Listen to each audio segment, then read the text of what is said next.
How to fix Park Assist Unavailable Tesla on Model Y, Model X, Model S, and Model 3. So what does Park Assist Unavailable mean? If you get this message, you won't see the estimated distance between your Tesla and nearby objects as usual. You also won't be able to use the self-park or summon features.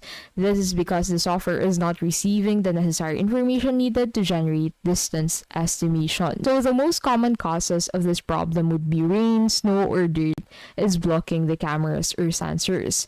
It's a temporary software glitch that will resolve on its own or can be fixed by restarting the vehicle. Wiring to one or more of the sensors has been damaged.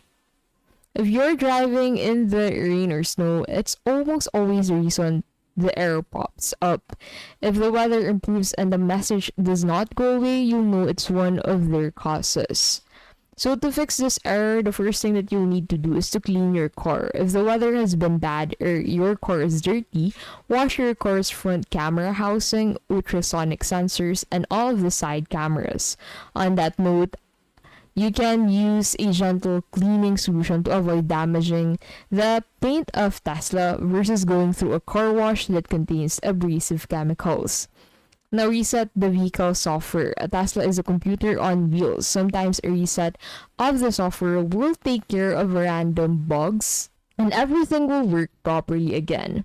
So to do this, you must be parked, place and hold your foot on the brake pedal while pushing and holding down on both steering wheel scroll wheels. Wait until the screen turns completely black and you'll see the Tesla logo appear. Then you can let go. And that is how to fix Park Assist Unavailable Tesla on Model Y, X, Model S, and 3.